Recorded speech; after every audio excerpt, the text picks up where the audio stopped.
Are you live? Yes, we are live. Sorry, did I not mention that to people? No. Hello, everyone. I'm Eugene Kinney, and welcome to EUGE, an inside look at chasing a dream.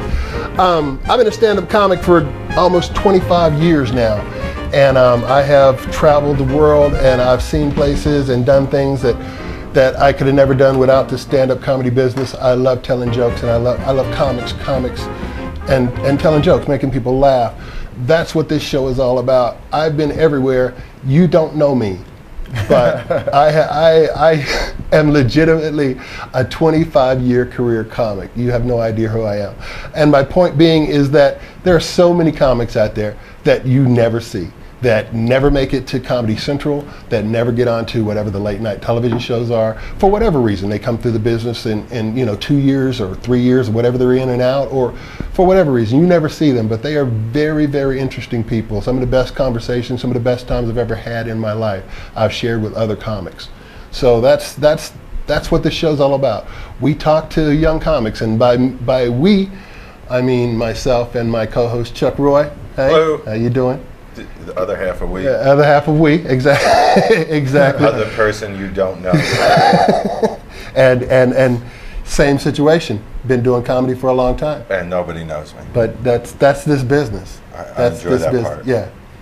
Yeah. So anyway, that's Is that why we do this show. or a downer? I think that that's reality in this business. You know, I mean, if you don't enjoy the ride, then you're in the wrong business. I mean, I hate to hear people telling me that, man, when I get famous, when I do this, when I do that, that's going to be it. I tell them quickly that you're in the wrong business, because if you're not enjoying the ride, because the ride is most of this business, 90% of the people in this business do not get famous. They're the 20% like myself that make a living doing stand-up comedy. But most of the people in this business don't. Most of the people, I know a whole lot of funny people that you're never going to know that if it wasn't for shows like this, and I hope there will be other shows like this. Right now we're the only ones, but if it wasn't for shows like this, that we wouldn't get to meet. For example, our guest today, Dick Hello. Black. Hey. Hey, what's up? How are you, man? Doing good. What's yourself? I'm good. Dick Black is not a new comic. We generally talk to new comics here on our show, but we decided to talk to Dick Black because Dick Black is not a new comic, but Dick Black has had a ride through the comedy business like most other people. Exactly right. Most other people couldn't relate to. I mean, right. It's been something. I've had a hell of a ride. Yeah. So let's go back to the beginning of it. How long have you been in this business? 13 years. Yeah, it's been a minute. I met you when I first got here. Yeah. When I first got here to Denver, Colorado. 13 years in the business. Yeah. Okay. And what got you into comedy? My mom, actually, yeah. Really? It's funny. I went to high school and I made people laugh in school and whatnot. And right. My mom was roughly about 24 years old, and Mom was like, "Have you ever thought about doing stand-up comedy?" And I said no, and she goes, "I think you'd be pretty good at it." And having my friends had told me that before, it was kind of like, what do they know? My mom knows a little bit more, so I just kind of. I entertained the possibility, and it just so happened I worked at the airport as a concierge with Jeff Wozer. I'm sure you guys. Who is another local comic here in Denver. Okay. Mm-hmm. And so he gave me the phone number to the new talent night, and the rest is history. Back when there was a phone number. Yeah. to the call and to the new talent. Got on. You know what I'm saying? Great. So weeks later. You got on? Yeah, got on. And did you start at the Comedy Works in Denver? Was that your first set? Actually, you know what I did, because I had never been on stage before, and I was, something brand new to me, and I was somewhat uncomfortable. What I did to get ready for stage is I did karaoke. Okay. I went around to bars for roughly, I want to say, good 3 to 6 months before I ended up getting on stage, and then I just sang songs because I can't sing. I felt like, if nothing else, this would be an opportunity to get comfortable with being on stage. That was your method of doing comedy. Right, was singing. Singing, because I got more fights, but I learned how to box too. Now I'm joking, but no, it was just one of those things where I used that opportunity, that stage, to kind of hone my, I guess you could say, presence skills by just Get being comfortable. I mean, you got to get comfortable on holding a stage. microphone. I mean, where Yeah. how much how close to your mic to the mouth do you put it? Things like that. I mean, there's basics in this Yeah. business that people. So 13 years later, what happened? What happened? Dick Black hasn't done shit. Dick Black is. I've had my ups and downs, and realistically, I haven't even begun to think of how to do something, so to speak. Well, let's talk about that road. Okay, you're on the way. Yeah. You've done your sets. You're working regular at the Comedy Works. You were exactly Yeah, right. yeah, we're yeah. getting there. Yeah, We're working regular at the Comedy Works, and then, bam. Yeah, my ego kind of got in the way. Okay. Talk about that. Well, you know what happened? I allowed myself to think I was something that I wasn't, and quickly found out otherwise. What happened was I was, those little tickets that you get at Comedy Works to give out for free? The to free people? passes? Yeah, the free passes, the free admissions. Right. And there were some special tickets that, you couldn't get, but, if you were lucky, you got these certain tickets. Right. And what I was doing, at one point I was giving the tickets away for free, and I felt like my giving the tickets away for free wasn't doing anything, and so I came up with this harebrained scheme to sell these free tickets for $1 a piece. Okay. And people were buying them. Right. Who buys a complimentary ticket? Well, then the reverse is who sells one. Me. Go ahead. Exactly. Okay. So, exactly. And the whole purpose behind doing that was to get people in. I felt like if you gave a ticket value, then people would associate value Hold to. on. Right, like the purpose was to get the dollar. No, because I didn't sell that many. The whole purpose was to literally, and that's why when I got in trouble, it wasn't about the money, it was about my way of handling things, because I was able to take care of my debt with the club. So my debt was fine. The problem was my ego allowed me to override my judgment. That was no way, in any way, should I have been selling tickets without any permission. Right. Sure. And I basically violated her trust, and at the same time, just kind of, I felt like I was doing her a favor. By her, the owner of the club. The owner of the club. I felt like I was You doing know her a favor. that you weren't doing her a favor. Well, for me to sit here and lie to you and tell you that anything else, no. I honestly thought what I was doing was okay. And Okay. Do you know now that it isn't? oh, absolutely. Come on, absolutely. Well, so then what would be the difference, I guess? Well, like, what did you not know before 4 years ago, or 5 years ago, seven?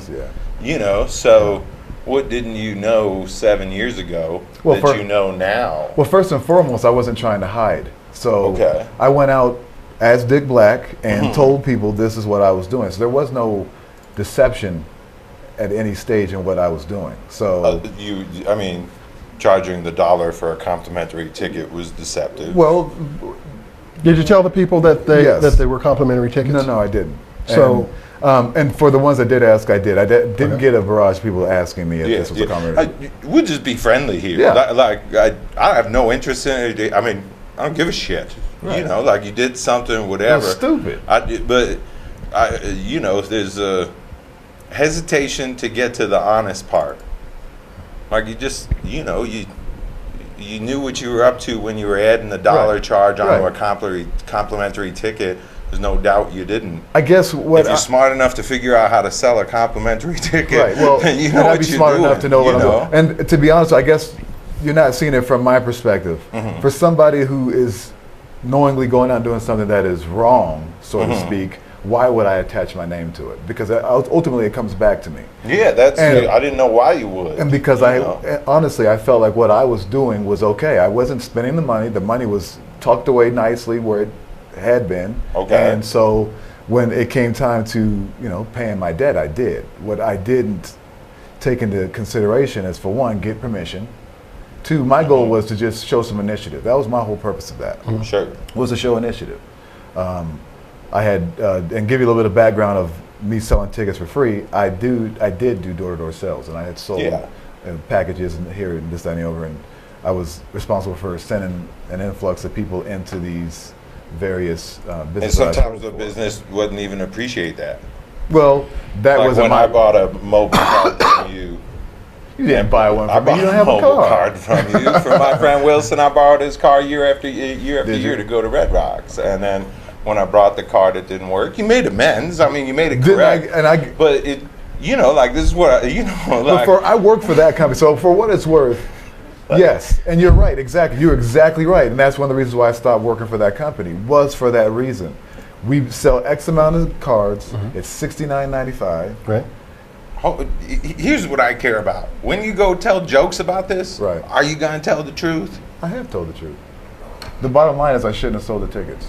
Yeah. The bottom line for me is if you continue to finagle that line, you're not going to get to the core of the truth of the matter. So, you know, you'd have great jokes to share and say if you just get to the core. You know, got to, I openly deceive. Oh, absolutely. Deceptive. But I guess what you're not understanding, and realistically, all the other shit doesn't mean anything. But for what it's worth, I have to at least give you the backstory of what happened. Yes, when it's all said and done, and the smoke clears and the water settles, it was wrong. Yeah. Period.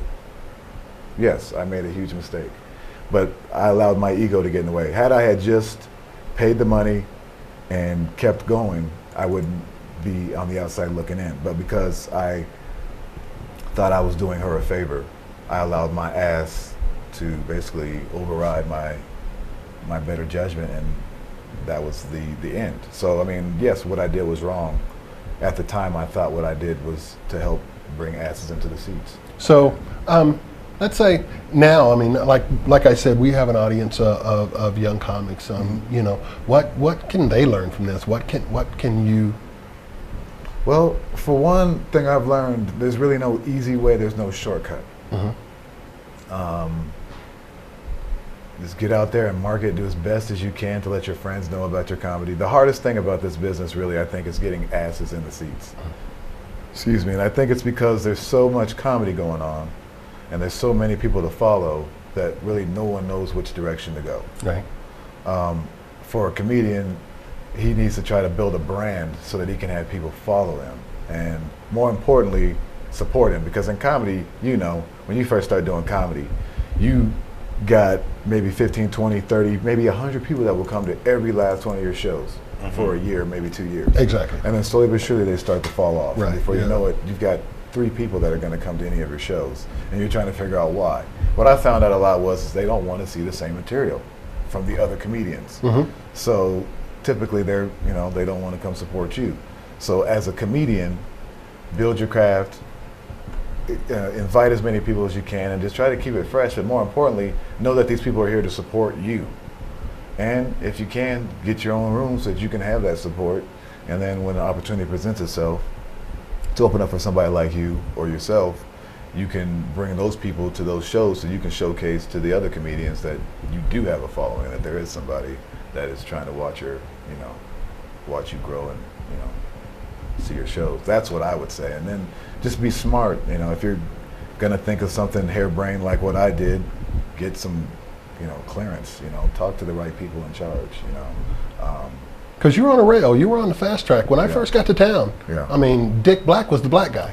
Yeah. You know what I mean? I mean, in Denver, Colorado. Yep, I was. Yeah. Yep, I was. Well, it's not over. It's just No, it's not over. And that's Where's it at? Where's it at now? Where's it at now? Right now, I'm bringing it together. Now I've got my website. From 5 months ago, for like what? Why is it that we're at a point where you're back and returning? Well, to be honest with you, from the minute I stopped performing at that club to the various other things that happened in my life through the divorce. Yeah, I haven't caught up with you since. Right. So a lot has happened to where it's kind of knocked me off, my pedestal. I guess I was never even on a pedestal, but without getting into your personal life, I think that, that's the subject matter we wanted to talk about today. It's just, whereas there might be new comics that watch us that are brand new that don't know an open mic. Right. There are probably other people, who might be trying to get into comedy because it's their second chance at a new career, or what. So I guess I want to say, like, or I want to know, where do you think you're at and where do you plan to go?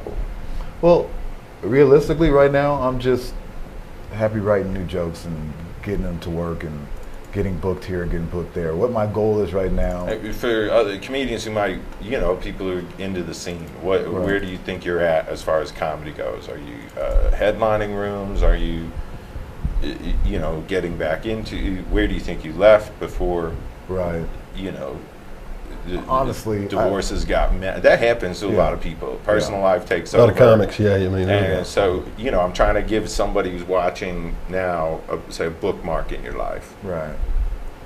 You left the Comedy Works. You didn't leave the scene. Right. Where do you think you got to before things got messy?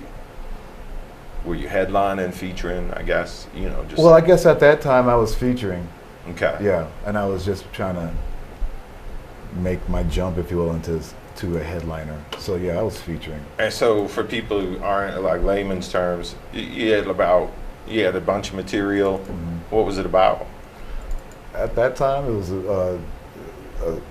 man, I had so much. It's everyday life to things that happen with my wife or with my kids, things like that. So it was all kind of mixed in together, I guess you could say. It was because I wrote so much. It was about events that happened. So I mean, I always kind of just spurts that in with real life events. And you say, where's it at now? What kind of material am I talking about? Did you ever? Or where are you at now? Like as you get back in the scene, do you feel like you've moved all the way back down to open micer, or no? But for a second, I did. Material in a gig. For a second, I did, because you get on stage, you think you're funny, people are laughing off stage. Obviously, you're like, yeah, I can do this. Then you get on stage and you're like, what the hell? I haven't been on stage in so long. Whereas my first, week, 2 weeks, month, I guess you will, out of jail, because I was in jail. You're in jail? Yeah, I was in jail. All right, well, continue this, but we're going to go back to that. Go ahead. Okay. Mm-hmm. Where I am now, I feel a strong feature, working up to headliner right now. And your do you know my comedy? Yeah. How long I was prompting you to bring up jail. Exactly. And I was trying not to, because I'm a black guy. I'm the other black guy. You know what I'm saying? And so jail. Did you think I was going to let that fly? Of course not. It's me. It's me. I'm not even being tough. I think I'm being polite. I'm just going to keeping it real. Yeah, like we're going to have a real conversation. Good cop. Happens to be a white cop, too. I don't know how that works. No, Jefferson County. Motherfuckers in Jefferson. So that's what I want to get to at the heart of it. Yeah. Jail. Yeah, so Comedy Works no longer in jail. What's it like to walk into your first open mic? Fresh out of jail? Assume you think people had gossiped about you. Well, do you feel like people gossip? That's the stuff that runs through my mind. You come out of jail, what's going on in your mind? Well, realistically, when I came out of jail, while I was in jail, I had the ability to actually sit down and think about everything that was happening. Mm-hmm. And there's nowhere to run because you're sitting on your bed. I'll tell you the truth. One of the reasons that I wanted to talk to you is because I followed you on Facebook. Yeah. Through the period, not all the way through the period, but through some of the time that you were in jail. Yeah. And what you're writing and about the introspection and the looking at yourself and the change in your life. Yeah. I thought that really resonated with me, and I hoped at the time that everybody gets religion in jail. I did. You know what I mean? Well, you know what I'm saying, though. Yeah, everybody's going to be better. Nobody's coming back. Yep. Everybody's got, everybody think, because when you're sitting there thinking it, it's different from outside living it. Right. Right. So I was hoping that, that there was going to be a change in Dick Black, because I watched the spiral because I didn't really know you as far as like a friend of mine.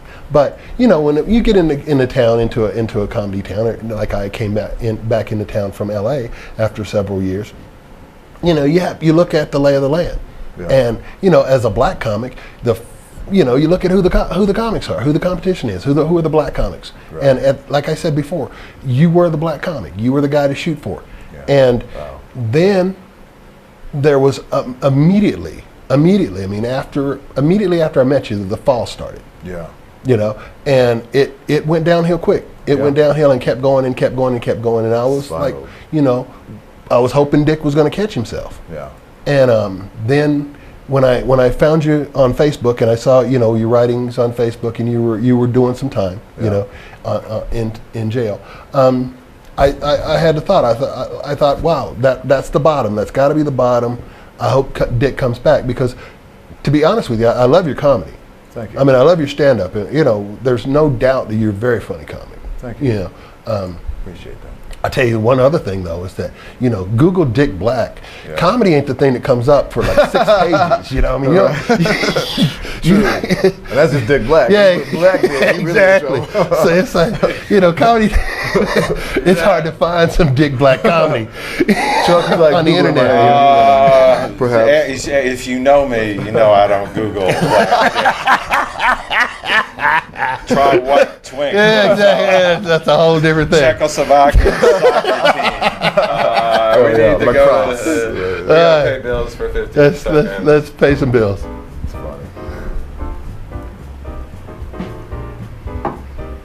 All right, if you were a sponsor right now, I'd be talking about your product. We'd like to today talk about Ari's Tavern, one of our sponsors. Ari's Tavern is, what is that, 5686 Pecos Street, Denver, Colorado, home of the world famous Ari's Burger. Get yourself down there and get yourself one of those. I love them. I can't have them anymore because I have gout, because I'm old. But if you don't have gout and like burgers, get down to Ari's. You got gout. Yeah. Start a different commercial. Oh my God. Chuck has a whole joke about the walk for gout. I do. The more money you raise, the less you walk. Yeah, it's hilarious to a person that's got gout. Yeah. Let's start at Dick Black and get to the truth of it all and your comedy. Like, Dick Black, I think his point was well made. Is that your real name? It's my name I'm using in comedy. The name you're using in comedy. I don't mean to be. I should be more sensitive about that. We're gonna say it's my real name. Well, I don't think I'm killing your Google No, analytics. You're not. And I guess that what I want to get, and I'm gonna say, how is it? You know, like, is that the kind of joke you need, or are you more clever than that? Than Dick Black? Mm-hmm. I haven't used that joke since I pretty much wrote it. Yeah. It's a name. But and so I guess that's like the thing. If I like the core of your comedy doesn't match like you've got great jokes and joke writing ability, super insight, and that's when I hear him saying he wants to root for you, and when I say I want you to write the truth. You're at such a moment that other people could relate to and really write about. But if you go back to just simple jokes like, you know, like my name is Dick Black, then I think people, once they hear a joke like that, go, that guy's falling short of where I want him to be. Yeah. And so if you were to make a fresh start, would you keep the name? Yeah, I have a reason behind my name. There's a reason behind it. For one, I mean, you got to read the book personally. There's a lot of shit's happened in my life. A lot of reasons why the name that I chose in comedy is the name I chose, because of my personal life with my family and, you know, my dad that wasn't there. There's a lot of reasons why. So the biggest reason for my name change was, if I was as funny as people said I was, I wanted to have some type of anonymity. I wanted to be in a situation to where if someone yells out, "Hey Dick," I know that person saw me at a show. Whereas if somebody yells out my God-given name, then I'm going to get that confused with God knows how many people. What if somebody who knows your God-given name yells out, "Hey Dick"? That's fine too. But because 9 out of 10 I'll look over. That's Mark. You know, sure. Why are you calling me Dick, Mark? Okay. All right, whatever. No problem. I thought you was the good cop. Nobody. I was funny. That's the real lie, is that he is nowhere near the good cop. Oh, okay. I just have broad shoulders and can accept the blame. And helps. If I accept the blame, you keep looking to me, and then and going to him for solace. And it turns out you're going to the worst cop now, and you get no solace. So then you got to go right back to me. It's tough. It's tough. It's a dynamic that it's like first 48 up in this moment. There it is. That camera looks the familiar. goal is to really get at. I think for people who are out there new in comedy or writing comedy, do you think you have an excessive attachment to your jokes from 13 years ago? No, I don't even. You want to have a look at some of those jokes? I couldn't even tell you what I wrote because I lost all that in the marriage. That's cool. I got some. Let's do this. We should play some Dick Black comedy so people get to see your jokes. I looked online. I looked online Film at shit. YouTube, got and some jokes, but they were like from 2011. Okay. So I said no. So what I got here is your last set we did at Ari's. Oh, cool. Oh, okay. Yeah, I So- walked in just after you. I was had on my finished. way to smoking some weed, and he's like, "You're Ladies and next." gentlemen, And I was Dick like, "What Black the fuck?" coming to the stage right now to bring the funny. Tripping. How's everybody doing? Right on. So it's true you guys are like, Dick Black, what the fuck is going on around here? My parents are Indian, so y'all gotta forgive me and shit. My name was Black Dick, but that had to change. That had to change. Man. Hard watching myself. Public transportation ace. Y'all taking the bus, right? Y'all take the train, all y'all take the light rail? Do you guys look before you sit down? Do you? Because I've seen people walk off that train pregnant. That's funny. God, that's funny. Like they're on Maury Povich. Like that is not the seat. That one is the seat. That is the father. Them seats is nasty as hell. I'm looking for a Groupon so I get on that damn thing. That thing's expensive. I try to hold on to a transfer for 2 weeks. Like shit. Sir, today is not the 11th. It seems like it to me. It's good until 10. Shut the hell up. I'm a Denver native. I was born and raised here in Colorado. I was born at National Negro Memorial Hospital. You guys ever heard of that? Also known as Denver General. That's right. I was the first black kid born that year, 1976. And to celebrate, they put a pillow over my face. Huh. That ain't I was the right. first baby born with teeth. I bit through the pillow. You guys ain't gonna kill That's me a that fighter easy. joke. No siree. I was one of 5 blacks that went to my high school. The other 4 were janitors. Wow. 3 of them were my uncle. You better go back to class before we get you an application. You didn't find that very funny. He was like, why didn't you just drop out? Where my Mexicans at? I love me some Mexicans. Hell yeah. A friend of mine, I'm Mexican. A lot of y'all don't even know. I'm 10% Mexican, but y'all wouldn't know it because I don't have a job. See, that's funny. You have never met a Mexican without a job unless he just got in town. You know what I'm saying? Like, you looking for a job? Would I be Dick Brown? What the fuck was that? What's up, Dick Brown? I already thought I was brown. Man. That'd be if you I did got a my gay colors act. all mixed up. Pretty nice. Big My Brown. son called me brown. No, I'm black. If we're gonna do them. Yeah, you might as well do them right. Watch. Yeah, I got you. Ask that cop. He's black. Put your hands behind your back. Speaking of cops, I just got out of jail and shit. It was fucked up, man. I went to jail for jaywalking. No, I didn't. I went to jail for child support. That's fucked up, man.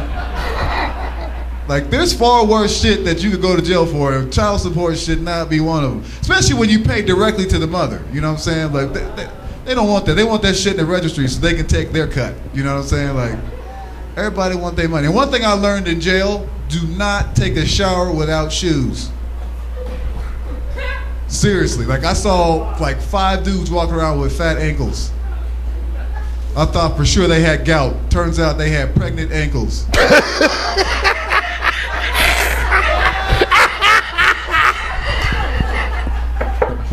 like, do you know who the father is? I love that. Nope, but I'm getting on Maury Povich.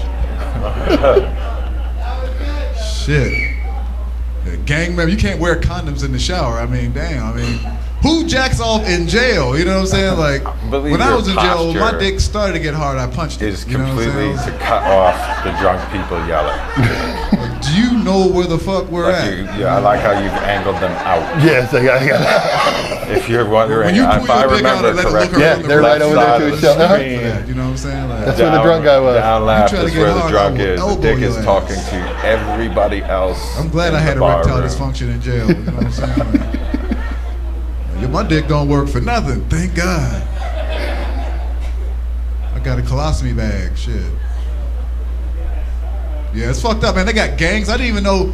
I'm 38 years old. I know I don't look 30. I look like I'm 40 or some shit. But I didn't know that gangs were still alive and well. Like, there's Crips and Bloods. I mean, there was a Crip in jail for running 424 stoplights. He really hates red. You know what I'm saying? Like, I like that. I mean, the dude, every time he gave him an apple, he threw it. It had to be green. I'm like, what the? Yeah, well, then the tag sucked, but the joke was good. Skinny. I mean, It's there. and let me go You ahead know, and like it's the next clear this up. available I was joke, in red work apple, release, green apple. which, when you're in work release, that's just a nice way of saying, give me your money, I sleep have over a hard there. time You know what I'm getting rid of saying? that joke. And in jail, like I said, there was a skinhead in there. What's this? Dude called me a nigger, but he was wearing Dr. Dre Beats by Dre. I love that. That's a great joke, isn't it? Man, I think you're confused, man. And they were black pair. Why would you call me a nigger? I saw a skinhead Crip walking. I thought that was something else. DUIs, motherfuckers. I mean, when I was in I was there for child support, and they gave me 180 days, half a year. And when you're in work release, they automatically give you half that sentence. So I only got to do 90 days, which is, I did 87 days. First time ever being in jail, and I'm black. You know what I'm saying? Like, it was embarrassing. But there's a dude in there for DUI. He's like, man, they don't give you good time in jail for DUI. I said, motherfucker, you already had a good time. That's why your ass is in here. You had a great time, didn't you? Until they pulled your ass over. They can take you to jail now for weed DUIs, which I think is crazy. I mean, ever since they legalized weed, now they can just tax your ass. I mean, that's pretty much what the whole purpose of legalizing Every time weed you was, get a to weed tax you. DUI, do you know what I'm forget saying? you got it? Jail, So you write a check. there was like a couple of strains of weed that I didn't even know existed. Like, there's a strain. All right, there you go. That's Dick Black. Well, that's the comedic stylings of yeah, Dick Black. Of Dick Black. I enjoy it. I really It was a do. good time. I enjoy It your was set. actually the beginning of my coming back, but yeah. But what? But yeah, before that, it was kind of. I think it still shows you have an avoidance. Like your joke about that you went to jail for child support. There's a reverse there. Really, no reverse. I went to jail for jaywalking.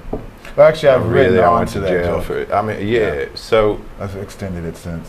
Child support was the original case. That's the original. I mean, I started out with I went to jail for piggybacking illegals over the fence from Mexico. I was, piggybacking them to jobs, shit like that, and just kind of just works its way into that. I mean, I kind of play with it each time. It's something different each time, but just trying to find something that works.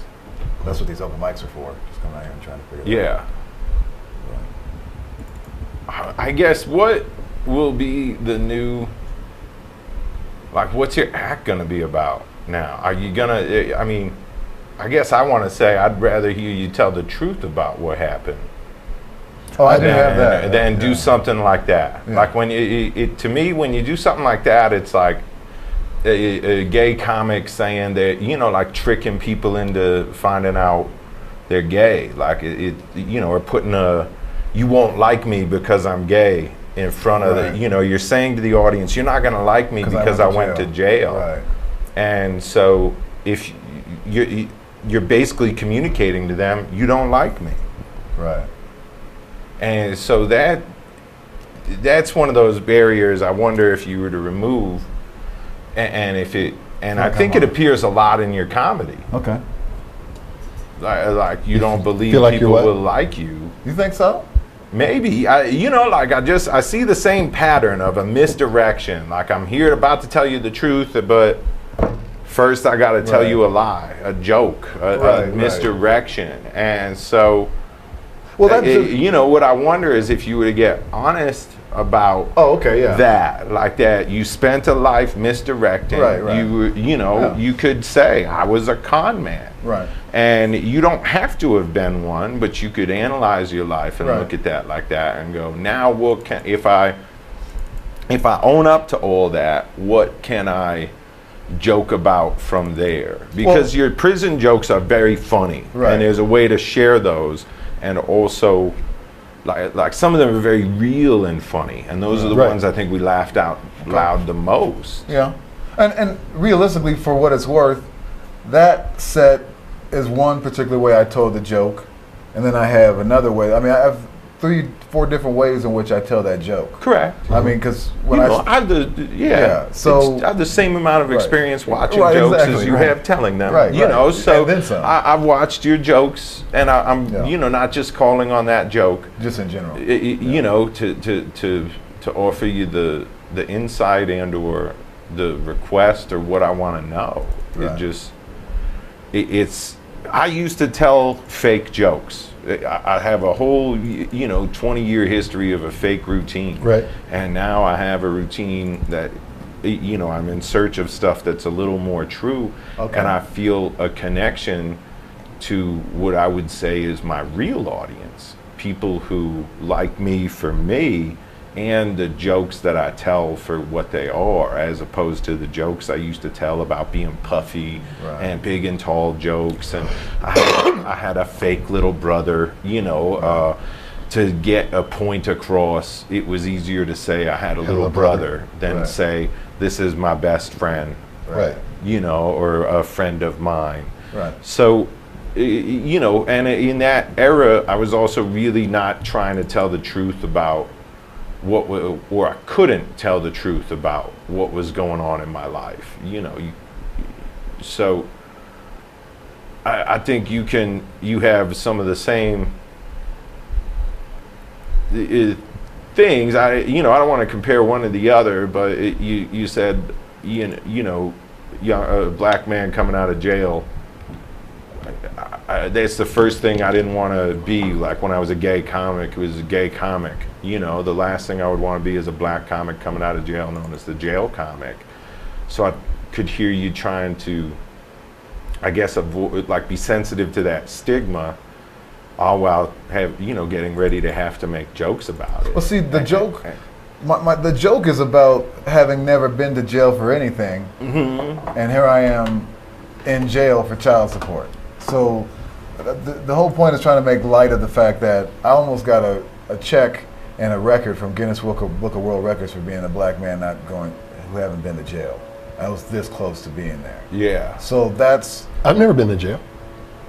I'm very proud of you. So then Guinness Book of World Records has approached you. No, just saying. Never been to jail. Well, and that was, but I can't speak for you. I've never been to jail before this. I mean, I have a clean police record up until, I still do. Just except for the part where you were in jail. Would a police officer say you have a clean record? They still think I'm white until they see me. And Dick Black? Hell yeah, they're like, yeah. That guy's black. Okay. I have nothing on my police record. Nothing. And this is contempt of court. That's from basically not doing what the judge asked me to do. Okay. Let's pay your child support. No, pay it directly to the registry. It confirmed that I paid child support, bitches. I just didn't pay it. I didn't pay it to the registry.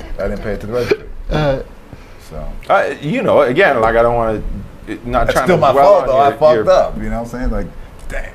And so is there a point that's where where I think the comedy, where your comedy could get different and, I guess better. Not that you're I like your jokes or whatever, but I drop out on your jokes the moment I think you're not telling me the truth. And so,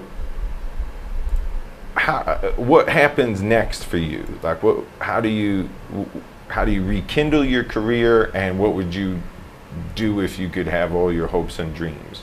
Well, ideally, my goal is to write a skit for my jail experience and what led me up there. It's called "My Baby's Mama Hates Me."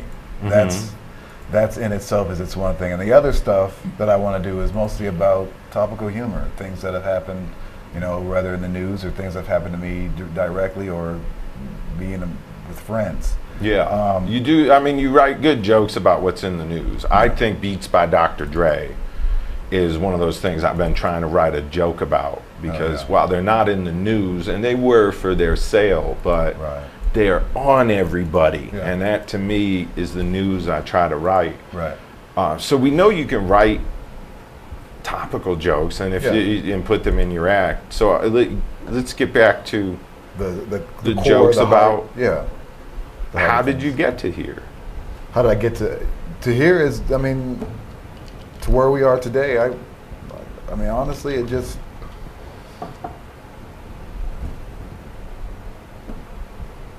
I needed jail. I mean, that's the best way to put it. I needed jail. Jail taught me a lot about life. How do you write your jokes? Where do they come from? Are they? They come from just. I mean, how do I don't know how to.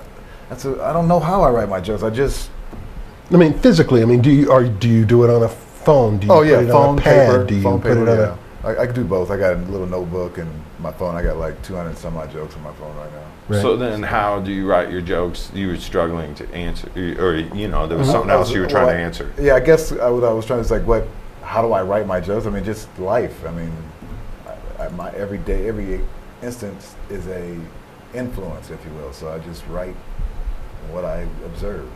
So that's my humor. Okay. And in what do you observe on this side of things in jail? After jail? After jail? Are there topics you want to make fun of? Oh, yeah. I want to write jokes about a lemonade stand this week.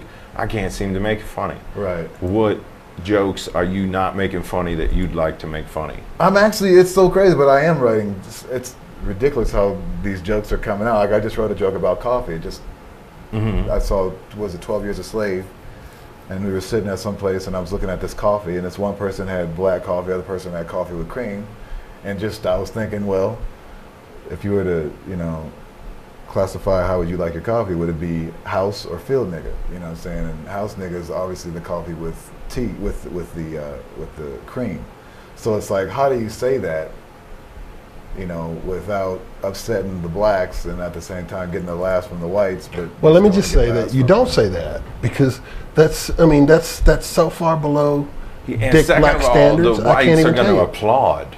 True. I can't even Not tell you. laugh. They're just going to applaud. But- He said the N-word. I'm teasing. I'm just teasing. I'm sorry. But- I thought that was going to get a better sarcastic laugh. Back to his point. I think his point, and this definitely goes back to you're better than that, Joe. You're better than that. And but then I'm in a situation where I actually overhear this, and I'm trying to figure out how do I turn it into a joke. And then it's basically, you know, I'm at a Klan rally, or, you know, there's so many things that I'm trying to do with that joke without, you know, really. I guess what my goal is ultimately, me personally, is to do away with the N-word. And so I have a bit where I use the N-word excessively. And that coffee kind of helped play into my trying to do away with that word and really trying to figure out other ways that you can kind of piss somebody off of color without using the obvious. Well, here's a first. All right, let me just say, we'll end that with don't do that joke. But here's a joke. Here's a joke I tried. See if you get this joke. I tried to watch, and it reminded me because you said 7 Years a Slave. I tried to watch 12 Years a Slave. Tried to watch 12 Years a Slave. I got through about 6 months. Couldn't take any more. But you know, because that's you know that's really, you know. But I'm white enough to want out of this conversation. but as a black guy, you know, Dick, that's so. I mean, it seems to me that that's beneath you on one level, and it's played on another. To me, I don't want to say you sell yourself short, but sometimes I think your jokes you're better than some of the jokes you tell. That come out of my mouth. You know, well, yeah, that's generally the way you deliver the majority of your humor. Out of your mouth. Some Most of your of it. fart jokes What's my are what? epic and delivered expertly. But Thank you. I guess that's what I asked when I first brought up, do you want to keep your name? And that, like, you have a chance to change, like, you have a chance to redefine your act. I've honestly. And so, I understand now why you're going to keep your name, but I wasn't able to articulate at the start of the conversation, like, are you going to get rid of the cheap jokes and bring in the, like the first 3 jokes in that set we just watched about jail were the ones where I'm like, I don't think you're invested in them. I don't think you believe them. They're just there because I call that scaffolding. Maybe you think they need to be there to get to the topic. Then the other jokes, wear shoes. Don't forget, your feet might get pregnant. Like Pregnant ankles. those are the real jokes. All of that's great. That you're the only one who could write them. You're the one who wrote them. They're from your perspective. It's like, those are like the topical jokes of being in jail. That's the news for being in jail. The story, on the other hand, is where I think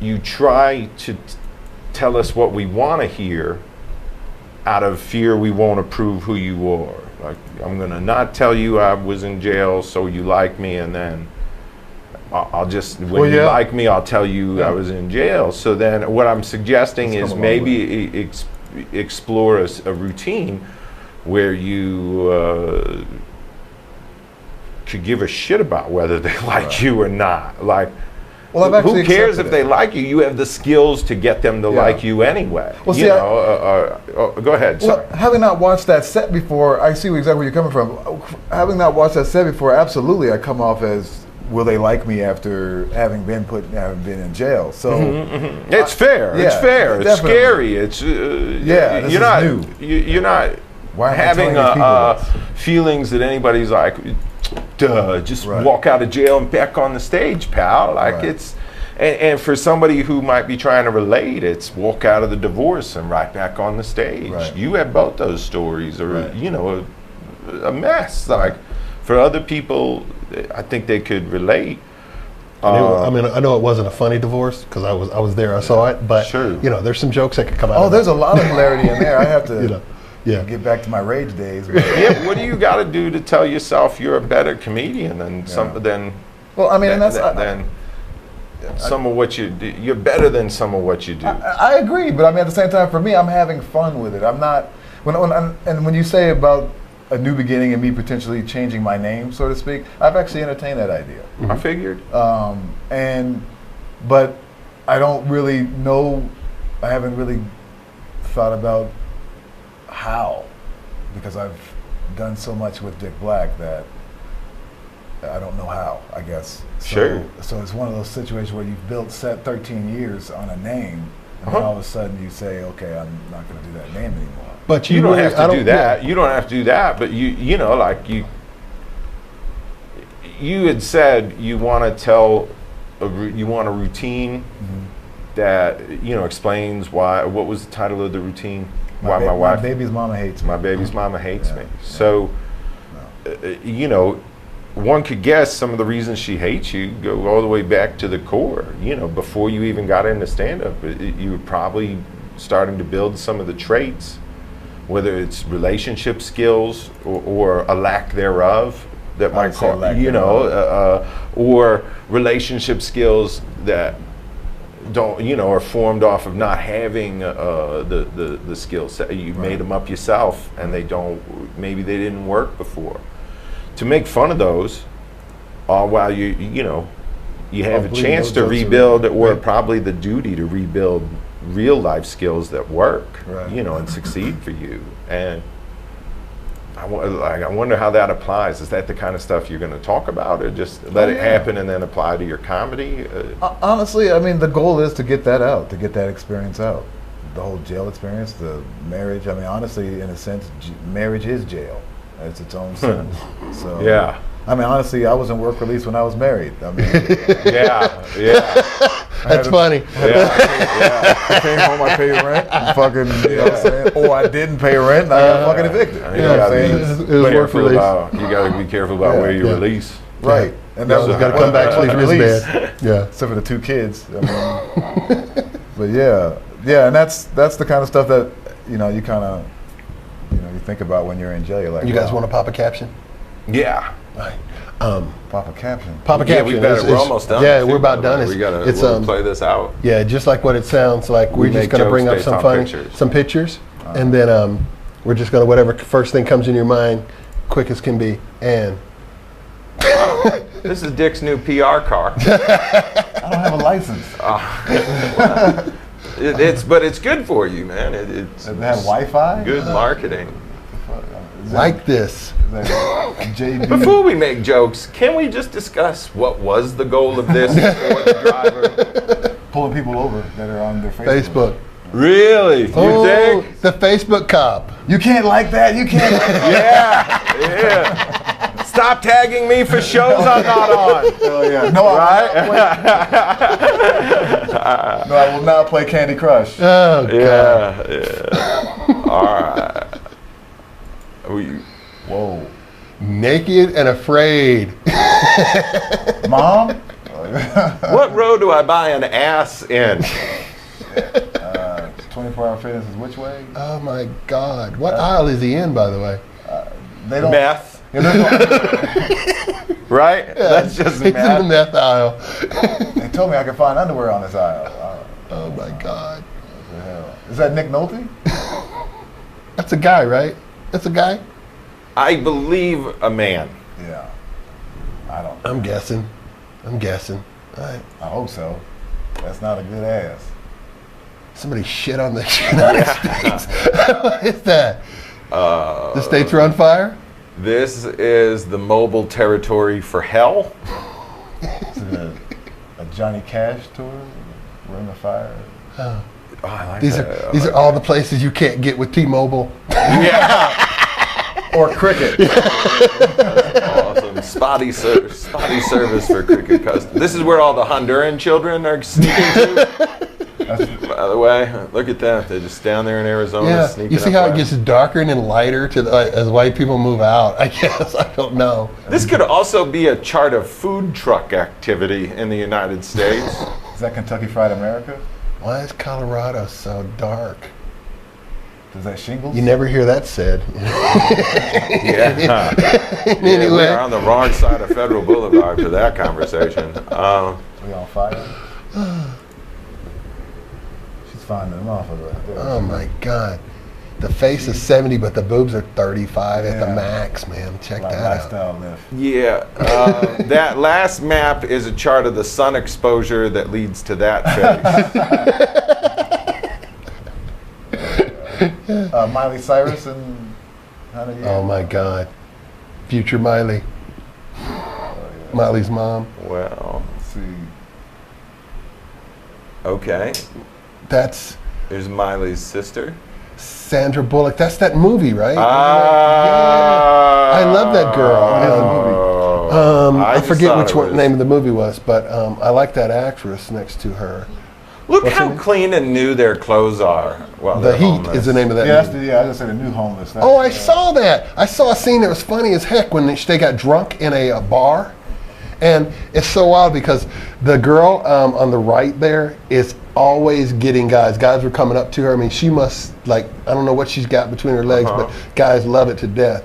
And throughout the whole movie, they're coming up going, hey, I had a great time with you last week. I thought big we could hook girl. back. Yeah, thought we could hook back up. And she's just nailing them down no, I think we're good. That was all.